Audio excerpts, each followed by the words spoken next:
సమస్త నదీ జలాలలోనూ కాలువలు చెరువులు మొదలైనటువంటి సహజ జలాశయాలన్నిట్లలోనూ అంతర్లీనంగా ప్రవహిస్తూ ఉంటుంది.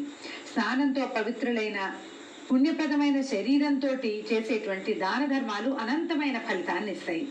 ఈ మాసంలో చేసే పితృకార్యాలు పితృకర్మలు 7 తరాల వరకు పుణ్యగతులను కలిగిస్తాయి. ఈ కార్తీక స్నాన వ్రతాదుల్ని ఆచరించడానికి స్త్రీలు పురుషులు బాలురు యువకులు వార్ధక్యంలో ఉండటము అలాంటి తేడాలు ఏవి ఉండవు. ఏ వయసు వారైనా ఏ జాతి వారైనా స్నాన దాన జప తపాదులను చేసి తరించే ప్రయత్నం చేయొచ్చు. జనకర మహారాజా చెప్తున్నారనమాట ఇట్లా వివరంగా. ఈ కార్తీక మాసానికి అధిపతి దామోదరుడు కనుక దామోదరుని పూజ కేదారేశ్వర వ్రతములను ఈ మాసంలో ఆచరించడం వల్ల శివకేశవులు ఇద్దరి అనుగ్రహము లభిస్తుంది. సూర్యోదయానికి పూర్వమే చేసే స్నానము ముక్తిప్రదమైనది. మనం కార్తీకంలో చేయవలసిన దాన ధర్మాలు సంధ్యావందనాది నిత్యకర్మలు తర్పణాలు దీపారాధనలు దీపదానాలు వనభోజనలు సమారాధనలు సోమవార వ్రతాలు కార్తీక పౌర్ణమి నోములు ఇవన్నీ కేవలం పుణ్యాన్ని ప్రసాదించడానికి మాత్రమే కాక శరీరానికి తేజస్సును శక్తిని మేధస్సును మనసుకి శాంతిని స్థిరత్వాన్ని స్థిమితాన్ని సంపదలని కూడా కలిగిస్తాయి. భుక్తిముక్తుల్ని ప్రసాదించేటువంటి ఏకైక మాసం కార్తీక మాసమే. ఈ కార్తీకంలో ఏకభుక్తం ఇంతకుముందు మనం చెప్పుకున్నది ఉదయం భోజనం చేసి ఉండటం, పగలు మధ్యాహ్నం లంచ్ చేసేసి ఉండటం అన్నమాట. తర్వాత నక్తం ఉదయం అంతా ఉపవాసం ఉండి సాయంత్రం నక్షత్ర దర్శనం అయిన తర్వాత భోజనం చేయటం. సోమవారాలు పౌర్ణమి ఏకాదశులు మొదలైన రోజుల్లో చేసేటువంటి ఉపవాసాలు మోక్షప్రదాలు. పూర్తిగా ఉపవాసం చేస్తూ సంధ్యా సమయంలో తీర్థప్రసాదాలు స్వీకరించడం ఆ ఉపవాసం చేయటం అనేవి పుణ్యముక్తి ప్రదాలు. అంటే కేవలము భగవంతుడికి నివేదన చేసిన పదార్థాన్ని మాత్రమే నైవేద్యం ఏదైతే పెట్టామో అది ప్రసాదాన్ని మాత్రమే స్వీకరించడం.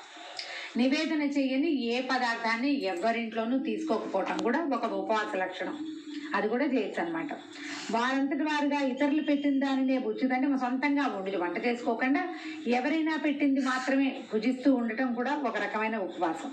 తర్వాత నిత్యము జపము తపము పురాణ పఠనము లేదా పురాణ శ్రవణము దీపారాధన చేయటము క్షేత్ర సందర్శనము మొదలైన వాటన్నిటినీ కూడా భక్తి శ్రద్ధలతో చేయటం ఆయురారోగ్యదాయకమే కాక మోక్షకారకం కూడా. ఈ దీక్షతో కార్తీక సోమవార వ్రతం చేసిన ఫలితం లభిస్తుంది. అంటే ఈ ఉపవాసాలు ఇన్ని విధాలుగా చెప్తున్నారు. పగలు భోజనం చేసి రాత్రి ఉపవాసం ఉండొచ్చు. పగలల్లా ఉపవాసం ఉండి చుక్కలు చూశాక భోజనం చేయొచ్చు. మనం వంట చేసుకోకుండా ఎవరైనా పెట్టింది రోజు భిక్షా స్వీకారం ఇది కూడా చేయొచ్చు. లేదా కేవలం స్వామికి భగవంతుడికి ఏది నివేదన చేస్తామో దాన్ని మాత్రమే చేయొచ్చు. అలా కాకుండా ప్రతిరోజు యాత్ర ఏదో ఒక దేవాలయ దర్శనానికి వెళ్తూ దాన్ని కూడా ఉపవాసంగానే భావిస్తారు. అంటే ఆహార నియమం ఉండటమే కాదు ఉపవాసం అంటే భగవంతుని సమీపంలో ఉండటం, తీర్థక్షేత్రాలని దర్శించడం కూడా ఒక ఉపవాస నియమం కిందకే వస్తుంది. ఈ రకంగా ఏది కుదిరితే అది ఎవరికి ఏ అవకాశం ఉంటే ఆ అవకాశం ప్రకారం అత్యంత పుణ్యాన్ని కలుగజేసేటువంటి సంవత్సరానికి ఒక్కసారి వచ్చే ఈ నెల రోజుల్లో ఏదో ఒక రోజు, అన్ని రోజులు చేయగలిగితే మహత్తరంగా ఉంటుంది. ఒక్కరోజు లేదా కేవలము కొన్ని పర్వదినాలు 4 సోమవారాలు 2 ఏకాదశులు తర్వాత పౌర్ణమి మధ్యలో నాగుల చవితి ఇలాంటి భగిని హస్త భోజనం ఇలాంటివి పర్వదినాలు కూడా వస్తాయి కదా.